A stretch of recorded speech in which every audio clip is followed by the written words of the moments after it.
नमस्ते। हमारे साप्ताहिक कार्यक्रम अशोक वानखेड़े साहब के साथ बातचीत में आपका स्वागत है। आज बहुत सी चीजें, क्योंकि अब देश की जो राजनीति है वो केवल राजनीति तक नहीं रह गई, अब देश की धारा, लोकतंत्र, संविधान, ये सारी चीजें एक दूसरे से गटमट होती जा रही हैं। अशोक भाई, ये जिस तरह से निलंबन का एक खेल चल रहा है, और ये जो बीजेपी और बीजेपी का जो शीर्ष नेतृत्व, उसमें दो लोग हैं, उन्होंने जैसे ठान लिया है कि हमारा जो मन होगा वो करेंगे, तुम्हें जो करना हो कर लो।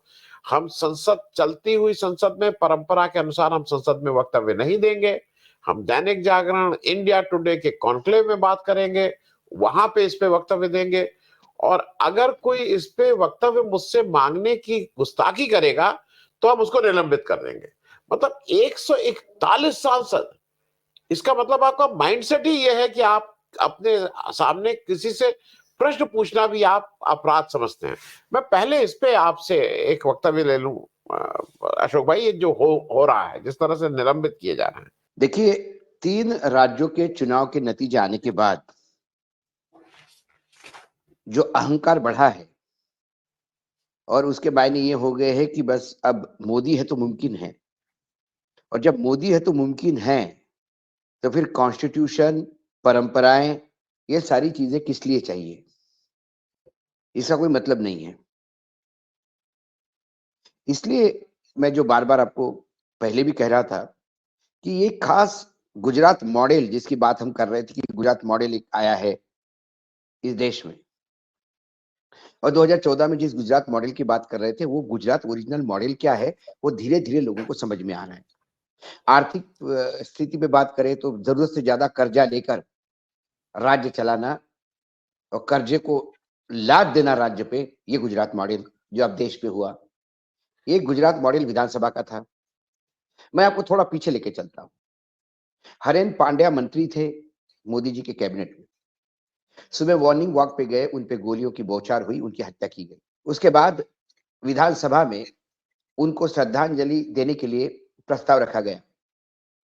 प्रस्ताव पे चर्चा करते हुए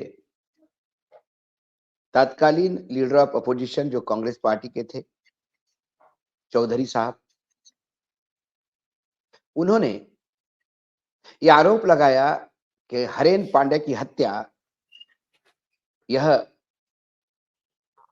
राजनीतिक हत्या है। उसके ऊपर बवाल हुआ, और बवाल होने के बाद पूरा का पूरा विपक्ष, यहां तो भी कुछ बचे हुए हैं, उस विधानसभा से पूरा का पूरा विपक्ष निलंबित किया गया, सदन के बाहर फेंका गया, और विपक्ष रहित उस विधानसभा में श्रद्धांजलि प्रस्ताव पारित हुआ। प्रधानमंत्री जी ने उत्तर मतलब भाषण करते समय आंसू बहाए आंखों से कहा कि मेरे भाई जैसे हैं। लेकिन पूरा गुजरात जानता था कि हरेन पांड्या और प्रधानमंत्री नरेंद्र मोदी जो तत्कालीन मुख्यमंत्री थे, उनके बीच में 36 का आंकड़ा था। तो पूरा विधानसभा में से पूरा विपक्ष पूरा का पूरा निलंबित करने की परंपरा जिस गुजरात में है, और उस गुजरात से यदि नरेंद्र मोदी जी आते हैं तो आप ये कैसी अपेक्षा रख सकते हैं कि वो इस बात को, उन्हें कोई भी शिकंत होगी? अभी तो वो बचे हुए लोगों का भी इंतजार कर रहे हैं कि इनको कैसा निकाला जाए। जी अभी जी कुछ 100 जी। 125 लोग बचे हैं। 60% तो 60-62% तो बाहर है। बाकी बच्चे बचे हुए जो 37-38% है, उनको भी बाहर जाने में, मतलब कल मैं वक्तव्य सुन रहा था जया भादुरी जी का कि हम 3 महिलाएं हैं। अब हम 3 महिलाएं चिल्लाती रहती है, हमको सुनाई नहीं देता। और विडंबना ये है कि हर आदमी जो गलती करता है वो भी संवैधानिक और परंपरा की बात करता है। जो संविधान को रोज कुचलता है वो भी संविधान की बात करता है। जिसने परंपरा और मान्यताओं को विसर्जित किया हो वो भी परंपरा और मान्यता की बात करता है। आनंद जी, कई बार दिमाग सन्न हो जाता है। उपराष्ट्रपति बहुत नाराज हुए क्योंकि उनकी मिमिक्री बाहर की गई, और वो कहते हैं कि एक संवैधानिक पद का अपमान है उपराष्ट्रपति जी ने शपथ लेने के बाद ऐसा कौन सा काम किया जिन्होंने उपराष्ट्रपति पद की गरिमा रखी हो? उपराष्ट्रपति प्रधानमंत्री से ऊपर होते हैं। जो उपराष्ट्रपति कमर में झुक झुक के प्रधानमंत्री जी का स्वागत करते हो, नमस्ते करते हुए, तब परंपरा और तब गरिमा पद की जाते हुए दिखाई नहीं देती। उपराष्ट्रपति एक नॉन पॉलिटिकल पर्सन होता है। जब वो पॉलिटिकल स्टेटमेंट देते हैं राजकीय नेताओं जैसे, तब उन्हें तकलीफ नहीं होता। अब उपराष्ट्रपति हमारे किसान भी हो गए और जाट भी हो गए। जब 700 किसान मरे, उसमें कई जाट भी मरे किसान आंदोलन में, तब इस जाट और इस किसान के मुंह से एक शब्द नहीं निकला। प्रधानमंत्री ट्वीट करके कहते हैं कि मैं विक्टिम कार्ड, प्रधानमंत्री को के पास एक क्लासिक कार्ड है जिसका नाम है विक्टिम कार्ड। वो हर जगह मैं चाय बेचता था, मैं ओबीसी हूं, मैं गरीब घर का हूं, मेरी मां बर्तन मांजती थी, मेरे खिलाफ हमेशा व्यक्तिगत टारगेट किया जाता है। उन्होंने ये कहा उपराष्ट्रपति को फोन करके कि मुझे बहुत दुख हुआ कि जिस हिसाब से विरोधी पार्टियों के कुछ सांसदों ने आपकी मिमिक्री की और उस पद का अपमान किया, लेकिन पिछले 20 साल से मैं भी ऐसा ही अपमानित होते आ रहा हूं इन लोगों से। और प्रधानमंत्री के उस फोन के बाद राष्ट्रपति जी को लगा कि शायद उनको नोबेल प्राइज मिला हो। वो गदगद होकर फिर ट्वीट करते हैं कि धन्यवाद प्रधानमंत्री जी, लेकिन कोई भी चीज मुझे मेरी कॉन्स्टिट्यूशनल ड्यूटीज पूरी करने में रोक नहीं सकता। सर जी, ये जो हो रहा है ये आपकी कॉन्स्टिट्यूशनल ड्यूटीज आप पूरी नहीं कर रहे इसलिए हो रहा है। ये हाल हो गए हैं। मैं जी माफी चाहूंगा, जी मुझे देश के राष्ट्रपति के प्रति आदर है, लेकिन एक देश का नागरिक हूं आनंद जी, मेरे राष्ट्रपति को सवाल मैं ही पूछूंगा, फिर पाकिस्तान और बांग्लादेश के लोग नहीं पूछेंगे। वो मेरी अभिभावक है, मैं टैक्स देता हूं, इस देश का नागरिक हूं। जी मेरी जिम्मेदारी मेरे राष्ट्रपति की है, तो मैं पूछूंगा उनसे एक सवाल। राष्ट्रपति भवन से आज ट्वीट आता है और वो जो ट्वीट कहता है कि वो बहुत आहत हुई है इस बात से। It was dismayed to see the manner in which our respected vice president was humiliated in parliament complex. Elected representatives must be free to express themselves, but their expression should be within the norms of dignity and courtesy. That has been the parliament tradition we are proud of, and the people of India expect them to uphold it. Madam President, the people of India also expect the Honorable President to uphold the post she is holding. Why didn't she tweeted or spoke about Manipur, which has been burning for last 6 months? The women have been raped. The international wrestling players, female players, were treated like a criminal by Delhi police. Their complaint was not honored. They had to run to Supreme Court to get the FIR done. Where was my president at that time? Every time the figure of farmer suicide is increasing, why my president is not talking on that? Why my president is not worried about the falling of the rupee?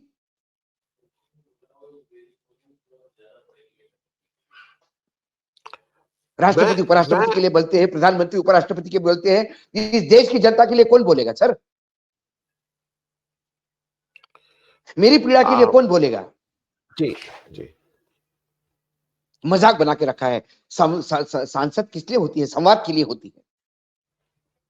आप संवाद के नाम से सिर्फ नारे सुनना चाहते हो, अगली बार मोदी सरकार, अगली बार मोदी सरकार, तीसरी बार मोदी सरकार, इसके लिए संसद नहीं बनी है। माफी चाहूंगा मैं। पार्टी कार्यालय है, वहां नारे लगाइए। तब स्पीकर साहब नहीं रोकते नारे लगाने से, मंद मंद मुस्कुराते। प्रधानमंत्री शांत रूप से अपना महिमा मंडन का लुत्फ उठाते हैं। उपमहाद्वीप है, यहां हर क्षेत्र में कहीं, आज तमिलनाडु का पूरा दक्षिण भाग पानी के नीचे है। क्या तमिलनाडु इस देश का हिस्सा नहीं है? या वहां बीजेपी की सरकार नहीं, या बीजेपी के नेता नहीं है, या बीजेपी का कोई उम्मीदवार नहीं है सांसद में, तो तमिलनाडु के बारे में चर्चा नहीं होगी? ऐसे कई चीजें हैं जिसमें चर्चा होनी चाहिए। उन दो लड़कों ने जो जंप किया, जिसके पिछले एपिसोड में हमने बात की थी, उसके बारे में चर्चा क्यों नहीं करना चाहते? ये कौन सी अपहोल्डिंग द ट्रेडिशन?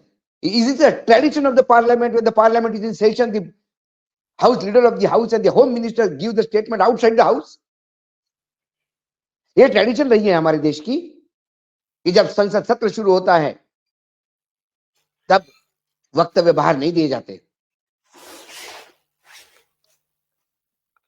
यही लोग जब विपक्ष में है तब ये घेरते थे लोगों को कि संसद होते हुए आपने बाहर कैसा बोल दिया। आज 4 एजेंसी को बुला लिया, एक गोदी मीडिया के पास जाके बैठ गया। पार्लियामेंट, कहते हैं कि पार्लियामेंट बहुत पवित्र है, लेकिन मुझे लगता है पार्लियामेंट से भी पवित्र प्रधानमंत्री जी के लिए दैनिक जागरण का प्लेटफॉर्म है, जहां वो साक्षात्कार देके बात रखना चाहते हैं, लेकिन पार्लियामेंट में नहीं। क्योंकि दैनिक जागरण में ऐसे सवाल पूछे जाएंगे, आम चूस के खाते हैं कि काट के खाते हैं, और प्रधानमंत्री जी वही सवालों का जवाब देना चाहते हैं। वो उन दो लड़कों का सवालों का जवाब देना नहीं चाहते जो वेल में कूदे थे। अशोक भाई, मैं बीच में एक आपको रोक के एक चीज कर दे रहा हूं, क्योंकि ये मुझे भी खटक। देखिए, उन लोगों ने, कल्याण बनर्जी ने मिमिक्री की, मेरे हिसाब से उसमें कोई गलती नहीं थी। मिमिक्री अगर कोई कर रहा है तो ये लोग अपने, मैं जरा दर्शकों को याद दिला दूं, ये प्रधानमंत्री जी हाउस के अंदर कितनी मिमिक्री किए हैं, ये राहुल गांधी की मिमिक्री किए हैं। इन्होंने कितने भद्दे इशारे किए हैं, जो भद्दे इशारे हम और आप इस स्क्रीन पे नहीं कर सकते। इन्होंने वो भद्दे चीजों का वो किया हमारे प्रधानमंत्री मोदी जी ने। मैं फिर एक और चीज इसलिए याद दिला दूं दर्शकों को कि धनखड़ साहब आज किसान और जाट बन रहे हैं। जैसा आपने कहा कि जब 700 किसान मरे थे तब एक जगह कहीं कुछ लिखा है? जब किसानों को रौंद के उत्तर प्रदेश में लखीमपुर खीरी में कैबिनेट मंत्री, एक मंत्री के लड़के ने मारा था, तो एक कहीं लिखा। और एक चीज और अशोक भाई, जाट के रहनुमा बन रहे हैं, वो जाट लड़कियों के साथ जब सलूक हुआ तो वो जो पहलवान लड़कियां थी, सब कहां थे? कहीं बोले, सब कहां थे? कहीं बोले उपराष्ट्रपति। उससे तो मलिक साहब अच्छे हैं, वो भी तो जाट हैं। किसानों के लिए गवर्नर होते हुए भी तो, इसलिए मलिक साहब गवर्नर पद छोड़ने के बाद घर में बैठे हैं। और ये उस किसानों की आत्महत्या को भी शायद जस्टिफाई कर गए, इसीलिए उपराष्ट्रपति है। यदि मैं कहूं तो फिर अवमानना होगी राष्ट्रपति पद की गरिमा की। किसी भी पद की गरिमा उस पर बैठने वाले आदमी के हिसाब से भी होती है। कई लोग उस पद के लायक नहीं होते, लेकिन पद पे बैठने के बाद अपने आप को कैरी करते हैं कि उस पद की इज्जत रखूं। लेकिन कोई लोग यदि इस पद को अपने लेवल पे घसीट के नीचे लाए तो फिर गरिमा नहीं रहती। पद की गरिमा रखने का दायित्व उस सज्जन का है जो उस पद पे बैठा है।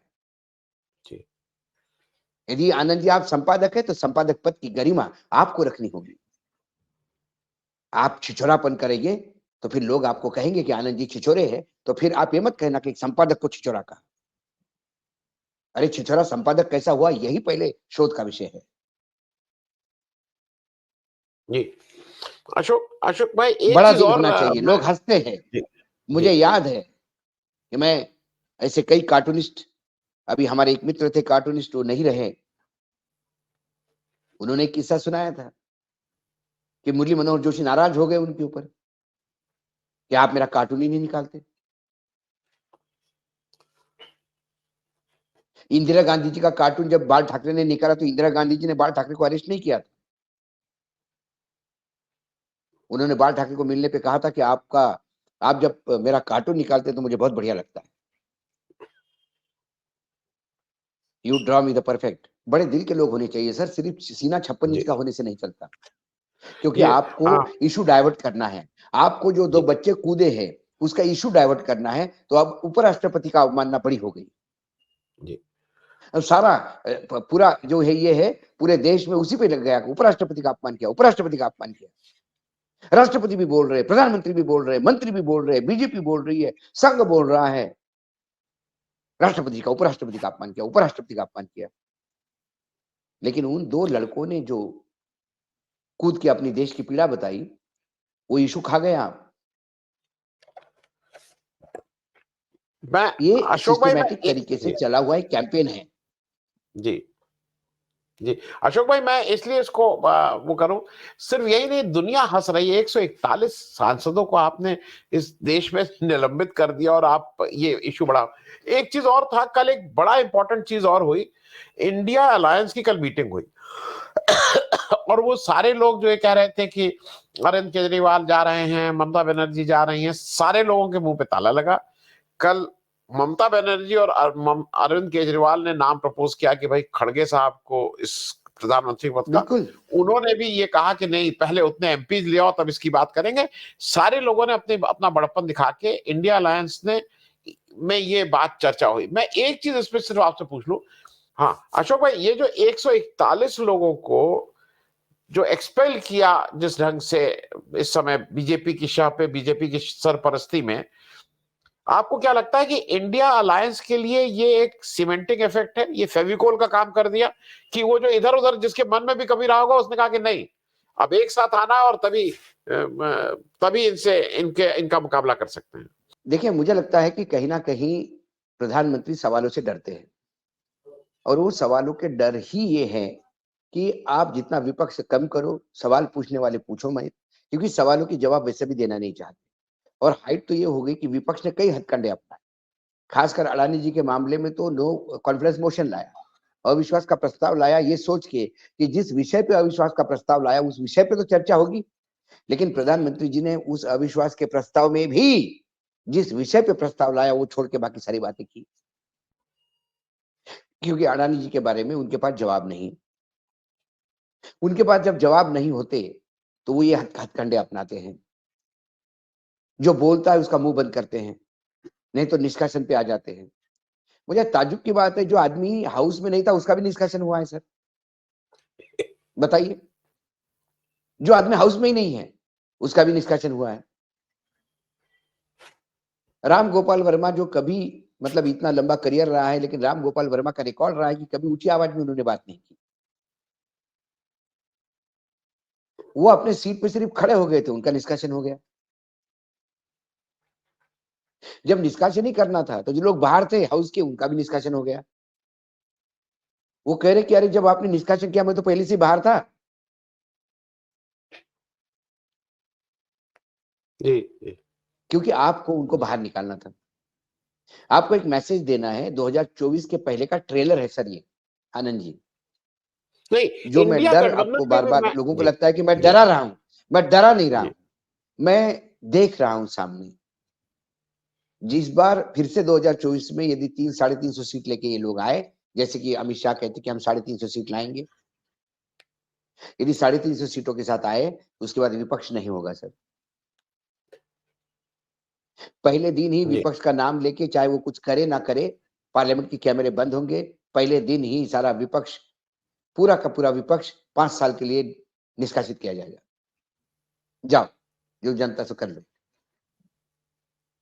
अगले 5 साल बाद देखेंगे।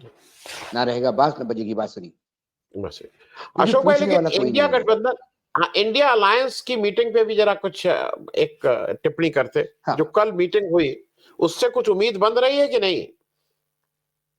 नहीं, मुझे तो उम्मीद, देखिए 2 बातें हैं।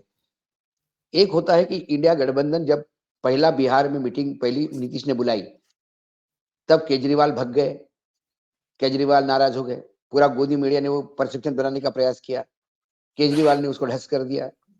उसके बाद बेंगलोर में मीटिंग हुई तो शरद पवार ने छोड़ दी, वो जा ही नहीं रहे। शरद पवार गए तो वो ढुस हो गया। फिर उसके बाद फिर अब लालू यादव, तेजस्वी यादव और नीतीश कुमार नाराज होकर प्रेस कॉन्फ्रेंस छोड़ के चले गए। अब नीतीश कुमार ने तो लोगों को रिप्लाई देना बंद कर दिया, मीडिया को। उन्होंने कहा कि रोज मुझसे इंडिया गठबंधन से आप बाहर करते हो और बीजेपी ज्वाइन करवाते हो, आप करवाते रहिए, मैं क्या कर सकता हूं इसमें। उसके बाद इस बार जब हुआ तो हुआ कि अंदर घमासान हुआ, तलवारें खींची, ये हेडलाइंस है। इंडिया गठबंधन में तलवारें खींची नाम को लेके, कोई तलवारें नहीं खींची।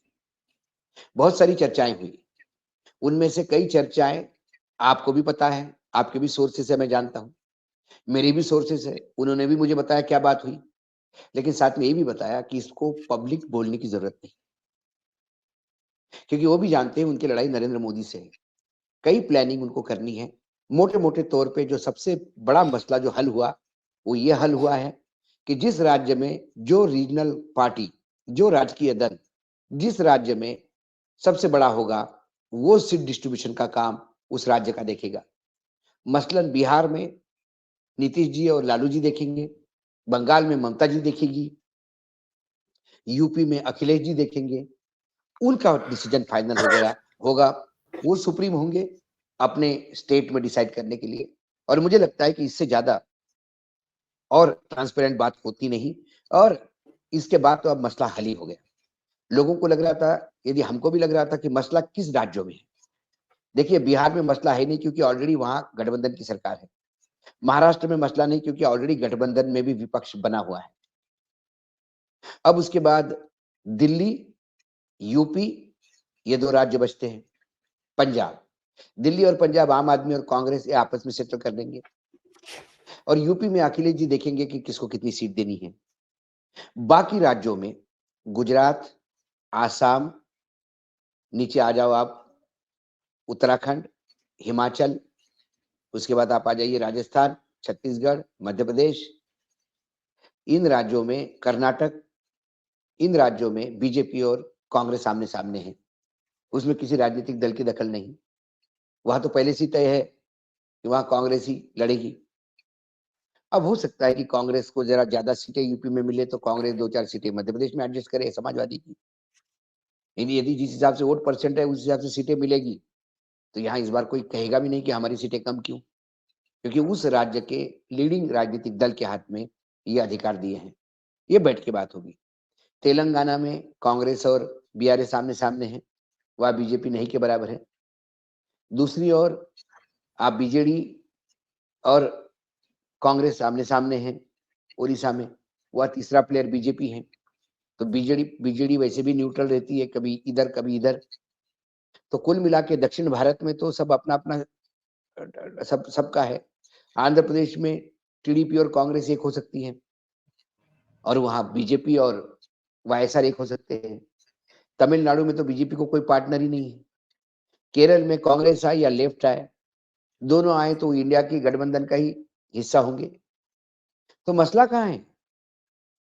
ये जो बार बार कहते कि झगड़े होंगे, ममता जी ने नाम जरूर प्रपोज किया खड़गे जी का और उसको अनुमोदित किया, सेकंड किया अरविंद केजरीवाल जी ने। ये बड़ा शॉकिंग था गोदी मीडिया के लिए, बीजेपी के लिए, कि अरविंद केजरीवाल कैसे कांग्रेस के मुख्य प्रधानमंत्री के लिए मान रहे हैं। लेकिन खड़गे साहब ने बिल्कुल प्रामाणिक तौर से कहा कि प्रधानमंत्री तो चुनाव जीतने के बाद तय होंगे, अभी तो हमको चुनाव जीतना है, इस पे फोकस करेंगे। बात आई गई हो गई, तलवारें कहाँ खींची। किसने कहा कि खड़गे जी का नाम करे तो हम वॉकआउट करते हैं, तब तलवारें खींचती हैं। किसने कहा नीतीश कुमार होंगे तो नहीं तो हम बाहर चले जाएंगे, हम इंडिया गठबंधन जाएंगे।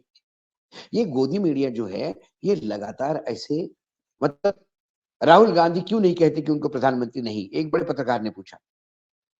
और वो पत्रकार सलमान खुर्शीद के पार्टी में, मतलब जो क्रिसमस पार्टी थी उसमें गाली दे रहे थे यूट्यूब वालों को और मुझे कह रहे थे कि ये यूट्यूबर जो है वो हमको बेवजह गाली देते हैं। और वो सवाल पूछ रहे हैं कि राहुल गांधी क्यों नहीं कहते कि उनको प्रधानमंत्री नहीं बनना। ये बात अमित शाह भी को भी कहो, उन्हीं के पीछे लगे भाई, कह दे वो कि उनका कोई रोल नहीं है। वो आने वाले सालों तक मोदी जी रिटायर्ड होने के बाद वो भी उनके रिटायर्ड होकर सेवा में लग जाएंगे। अमित शाह क्यों कहें? क्योंकि बीजेपी में वहां सवाल नहीं प्रधानमंत्री कौन होगा, यहां पे भी सवाल नहीं प्रधानमंत्री कौन होगा।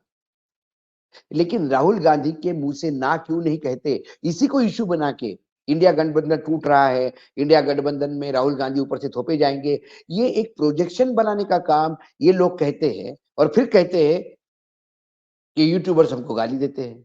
पत्रकारिता करिए महाशय, अखबार मालिकों को गाली मत दीजिए, बहुत पैसा है आपके पास। पूरा जी करियर जी आपने बड़े बड़े चैनलों में गुजारा है, कई चैनलों से स्टॉक ऑप्शन लिए हैं। पत्रकारिता छोड़िए, जी आ जाइए यूट्यूब में और अपनी पत्रकारिता करिए। मालिकों को क्यों गाली देते हैं कि ये हमारी तो सारी मालिक ही ऐसे है, हम क्या कर सकते हैं। इन लोगों की ऐसी स्थिति नहीं है कि हैंड टू माउथ हो जाए। ये अभी बचे हुए जिंदगी में नौकरी भी नहीं करेंगे तो इनका कुछ नहीं होगा, लेकिन ये एजेंडा चलाना चाहते हैं। जिन जिन लोगों को कांग्रेस के समय यूपीए सरकार ने पद्मश्री दी, वो कांग्रेस अब भोग रही है। कांग्रेस ने भी बहुत सारी गलतियां की आनंद जी, उन्हें भी पत्रकारिता में चाटुकारी दिखे, पत्रकार नहीं दिखे। अब वो चाटुकारी सत्ता की चाटुकारी कर रहे हैं, तो अब तकलीफ में है कांग्रेस। जी जी। सवाल अशोक भाई, एक चलते चलते एक अंतिम प्रश्न, एक और अजीब सा एक वाकया हुआ। एक चंपत राय जी हैं, चंपत राय जी राम जन्मभूमि का जो न्यास है उसके सेक्रेटरी हैं। उनका ज्यादा नाम आया था कि वो जमीन की खरीद फरोख्त कर रहे थे, कुछ इधर का माल उधर, उधर का माल इधर, 1 रुपए का माल 10 रुपए में, 10 का माल 20 में, कुछ अजीब ढंग से कर रहे थे। उस पर जांच होके क्या आया, उस जांच का तो मुझे कोई खबर नहीं है क्या हुआ क्या नहीं। नहीं, अभी उन्होंने खुद ही संघ ने जांच की, उसको क्लीन चिट दी। या तो क्या है सर, आजकल जांचों पे भरोसा नहीं होता। खुद ही मुजरिम, खुद ही वकील। वो एक सलमान खान के पिक्चर का डायलॉग था, यहाँ हम भी मुजरिम हैं, हम ही वकील है, हम ही जज साहब है। Yes sir.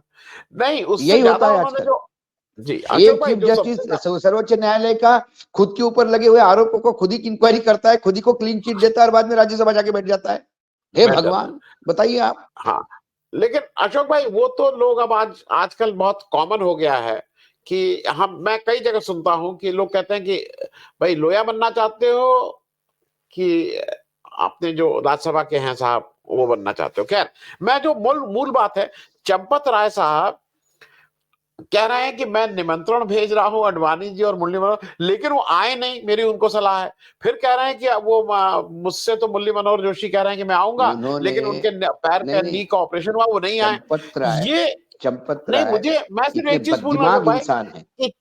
नहीं, इतना इतना निमंत्रण देने की जरूरत नहीं थी, और अगर दिया था तो इस तरह से किसी भी आदमी को का अपमान करने नहीं, की भी जरूरत नहीं है भाई। अभी अभी लिपापोती हो रही है। अभी जाके निमंत्रण दे दे के फोटोग्राफ पब्लिश हो रहे हैं कि अडवाणी जी को निमंत्रण देते हुए, जोशी जी को निमंत्रण देते हुए। और ये जो चंपत राय है, ये कोई छोटे मोटे आदमी नहीं है। ये जनरल सेक्रेटरी है उस न्यास के, जो न्यास सर्वोच्च न्यायालय की अनुशंसा पे प्राइम मिनिस्टर ने बनाया, पीएमओ ने बनाया। कुछ सोच समझ के, ये बददिमाग इंसान तो नहीं हो सकते। लेकिन ये कलियुग के श्रवण कुमार है, ये कलयुग के श्रवण कुमार है। श्रवण कुमार की कहानी रामायण में ही है ना आनंद जी, कि जिसके वृद्ध माता पिता, अंधा माता पिता ने तीर्थ यात्रा करनी चाहिए, और वो खंधे पे कावड़ लेके माता पिता को लेके भ्रमण पे निकल गया। आज भी माता पिता की सेवा करने वाले को श्रवण कहते हैं, और वो आदर्श माना जाता है माता पिता की सेवा में। ये होते श्रवण बाल की जगह पे, तो ये बोल देते कि इतने बुढ़ापे में आंखें काम नहीं कर रही है और दर्शन करने जाना है। पागल हो गए हो क्या? चुपचाप घर में बैठो।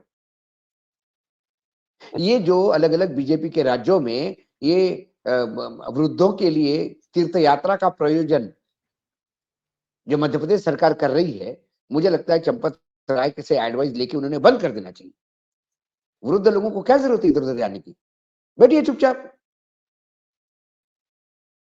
ये जी चाटुकारिता का उच्चतम बिंदु है, क्योंकि अडवाणी जी, जोशी जी आएंगे तो लाइमलाइट में आएंगे, तो प्रधानमंत्री जी पीछे रह जाएंगे। ये इवेंट प्रधानमंत्री जी का है, ये रामलला की प्राण प्रतिष्ठा नहीं है, ये प्रधानमंत्री जी की प्राण प्रतिष्ठा है। और वैसे भी उन्हीं चंपत राय ने यह भी कह दिया है, शायद आपने सुना है कि नहीं, वो वीडियो मैंने देखा। उन्होंने कहा कि नरेंद्र मोदी साक्षात विष्णु भगवान के अवतार है, तो राम भी विष्णु भगवान के अवतार थे, तो ये कलयुग के विष्णु भगवान के अवतार सतयुग के विष्णु भगवान के अवतार को प्राण प्रतिष्ठित करने जा रहे हैं, यानी खुद का ही प्राण प्रतिष्ठित करने जा रहे हैं। 2024 की चुनाव की जो पॉलिसी है, मतलब चुनाव की जो ओपनिंग है, आगाज है, वो वहीं से होगा। ये रामलला की प्राण प्रतिष्ठा नहीं, ये 2024 की अपनी प्रतिष्ठा, अपने को स्थापित करने की जगह है। जी मैं तो बार बार कहता हूँ, राम तो आराध्य हमारे लिए है, इनके लिए तो एटीएम है। चंपत राय के लिए भी एटीएम है। यदि राम आराध्य होते तो श्रवण की कहानी उनके जहन में होती, क्योंकि श्रवण की हत्या गलती से दशरथ जी ने की। और जब मरते हुए श्रवण बाण ने कहा कि मेरे प्यासे माता पिता को ये पानी जरूर पिलाना राजन, और जब वो पानी पिलाने गए और उनने अपने पैरों के आहट से सुन लिया ये हमारे बच्चे के आहट नहीं है, उन्हें कहा कि आप कौन हैं? फिर उन्होंने कहा कि मैं दशरथ राजा हूं, मेरे हाथ से गलती से आपके बेटी की हत्या हुई है। बगैर पानी पिए अपने पुत्र के वियोग में दोनों माता पिता ने प्राण त्यागे और श्राप दिया कि जैसे हम पुत्र वियोग में मर रहे हैं, वैसे राजन तुम भी मृत्यु को पाते समय पुत्र वियोग में मरोगे।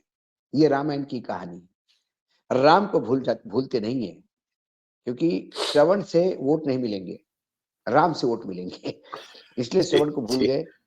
मैंने इसलिए कहा ना, इनके राम एटीएम में है, मेरे राम मेरे दिल में है, ये फर्क है। इसलिए वो हास्यास्पद था। अब मुझे लगता है कि अडवाणी जी भी जाएंगे, जोशी भी जाएंगे। अब इनको लिपापोती करनी होगी, क्योंकि अब जी इतना सोशल मीडिया पे वो जूते खा चुके हैं कि अब जी संघ को भी लगा कि गलत तो हो गया है। जी। तो देर से अशोक भाई सही बस कुछ तो न्याय जी हुआ अडवाणी जी के लिए जी साथ और जोशी जी के साथ, ऐसा मुझे लगता है। अशोक भाई चलते चलते बस इतना कह दें, हर एटीएम की एक सीमा होती है, आपका भी लिमिट होती है, इतना ही पैसा निकाल सकते हो, इतना ही कर सकते हो। मुझे लगता है कि अब वो राम मंदिर की जो सीमा है, हालांकि नया एटीएम ज्ञान व्यापी में लगाने की पूरी कोशिश हो रही है कि नया एटीएम लग जाए, लेकिन कम से कम ये वाला एटीएम वोट के मामले में तो अब शायद नहीं नहीं नहीं, ये राम वाला एटीएम ऐसा ही नहीं स्थापित हुआ था सर। उसमें अडवाणी जी की बहुत मेहनत थी, संघ जी वीएचपी की जी बहुत मेहनत थी, ऋतंभरा जी की बहुत मेहनत थी, उमा भारती जी की बहुत मेहनत थी, कटियार की, अशोक सिंघल की, ऐसे कई लोग थे जिन्होंने एक खंडे पे एटीएम उठा उठा के स्थापित किया है। जी ये एटीएम जी क्रेन से नहीं लगता, ये खंडे पे उठा के हाँ, लाना पड़ता है। जी। लेकिन ये भी याद रखना होगा कि जितने लोगों ने एटीएम स्थापित किया सबने क्रिमिनल कॉन्स्पिरेसी की, और जब मौका आया तो कहा कि नहीं नहीं हम तो थे ही नहीं वहां, हम तो मालूम नहीं वो कैसे हो गया, उस कोर्ट के ऑर्डर ये कहता है कि बस हो यही गया तो बाला सब। साहेब ठाकरे स्कोर कर गए थे। जी बाला साहब उन्होंने ठाकरे को भी ओन पता कर नहीं लिया। था कि ये लोग कौन थे, हाँ लेकिन लेकिन उन्होंने उन्होंने ये बात ओन कर जरूर लिया। कही, यदि हाँ यदि तुम कोई सब डिसोन करते हो तो मैं ओन करता हूं कि मेरे शिव सैनिक होते हैं, मुझे आप जेल में ले जाओ। जी जी जी जी जी। मरे हुए आ, कार्य सेवकों को डिसोन करने, या जिन्होंने ये काम किया उसको डिसोन करने की स्थिति भी पैदा हो सकती है जब आपको जेल जाने का डर हो। वो बाल जी ठाकरे थे, उन्हीं को अधिकार जी था मतलब हिंदू का ध्वज लेके घूमने का। और हिंदू जी हृदय सम्राट उनको यूं ही नहीं कहते थे, उन्होंने कई बार अपने करतूतों से कह भी दिया। ये तो टाइम पे कब भग जाएंगे पता नहीं पड़ता, ये हमेशा गली देखते रहते कि कहां से निकल जाए। चलिए, ठीक है अशोक भाई, थैंक यू सो मच। बहुत अगले हफ्ते तक और भी चीजों के साथ फिर उपस्थित होंगे। Thank you.